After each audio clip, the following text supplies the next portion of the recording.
All right, let's dive in. In this explainer, we're going to distill a really powerful philosophy for personal achievement. We're breaking down a blueprint that's not just about, success at work, but about truly transforming your life from the inside out. Let's get right to it. It all kicks off with this one single idea. And honestly, it sounds kind of backward, right? We're all taught to just pour everything we have into our job. But the philosophy we're digging into today says that the greatest investment, the one that pays the biggest dividends, is the work you do on you. So check this out. This slide makes such a fascinating distinction. Working hard on your job, that gets you a living, and that's absolutely essential. It makes you competent. But working hard on yourself, that, my friends, is how you build a fortune. It totally shifts the focus from chasing success to becoming the kind of person who just naturally attracts it. And boom, here it is. This is the core concept in a nutshell. Success isn't some prize you have to hunt down. It's more like a magnetic force. The more you work on yourself, your skills, your character, your whole mindset, the more you become a magnet for the opportunities and results you want. It's a total game changer, moving from hunting to attracting. Okay, so here's our game plan. We're going to start with the core fortune philosophy, which also covers the crucial idea of controlling your environment. Then, we'll get into the real catalyst for change, massive action. After that, we'll see how the discipline compound makes it all stick, and we'll finish up with the final choice that really defines your whole path. First things first, the fortune philosophy. This whole section is about getting into the mindset that you, yes, you, are your single greatest asset. And investing in yourself is the most profitable thing you could ever do. And a massive part of this philosophy is just taking ownership. Look, your environment, the people you hang out with, the stuff you read and watch, the standards you're willing to accept, it's either being shaped by you or it is shaping you. There's no middle ground. The very first step is deciding you're the one calling the shots. And this isn't about being selfish, it's about being sustainable.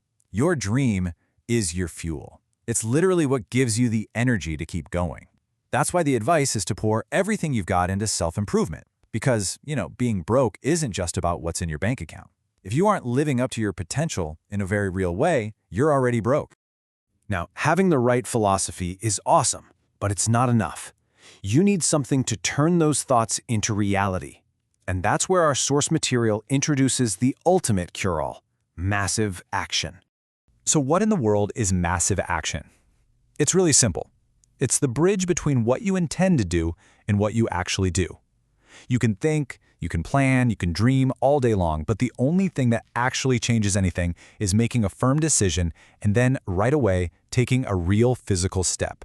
This is what's called the law of diminishing intent. You know that feeling, right? You get a great idea, you feel that spark of motivation, that is the moment of maximum power.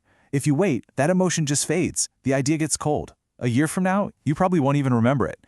The whole key is to grab that energy and use it before it just disappears. And here's something really important to remember about taking action. Even if you don't hit that initial goal, the process of trying changes you. You build strength, you build confidence, you build skills.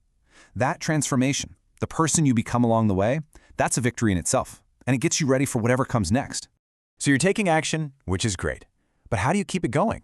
Well, that brings us to the incredible power of compounding discipline, where the smallest, most consistent efforts multiply and create this avalanche of positive change.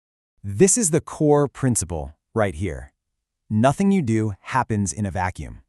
Every little time you let yourself down, I'll do it tomorrow, it doesn't just affect that one thing. It subtly weakens you everywhere else. But, and this is the good news, the reverse is also true.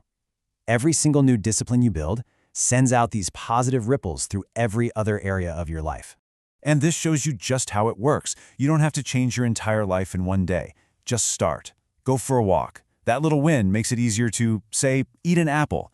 That might inspire you to read a book, which leads to starting a journal. See? One small positive act builds momentum for the next one, creating this amazing chain reaction of good habits. So here's the bottom line. The real payoff from discipline isn't just the stuff you get, it's the internal feeling of self-worth you get from keeping the promises you make to yourself. On the flip side, every time you let yourself slide, it just chips away at your psyche, at your self-respect. This is such a powerful way to think about it. A single act of neglect, it seems harmless, right? Like a little cut. But if you ignore it, it gets infected. It spreads. One bit of neglect leads to another, and pretty soon you've got a full-blown disease of apathy that just eats away at your confidence. Okay, so underneath all of this, the philosophy, the action, the discipline, there has to be a non-negotiable foundation. And that foundation is just plain integrity. Think of these as the rules of the game. It's not about finding tricky loopholes. It's about doing the right thing, especially when it's tough. You pay your dues, you always take the high road, and you trust that what you put out into the world is what comes back. Simply put, there are no shortcuts to a life of real substance. And really, this is the ultimate test. Your character isn't defined by what people see you do in public. It's defined by the little choices you make when no one is watching, no one is judging, and no one is there to give you a round of applause. That is the true measure of a person. And that brings us to our final section, and a pretty stark choice. We've laid out a simple, effective path, but it all comes down to one question.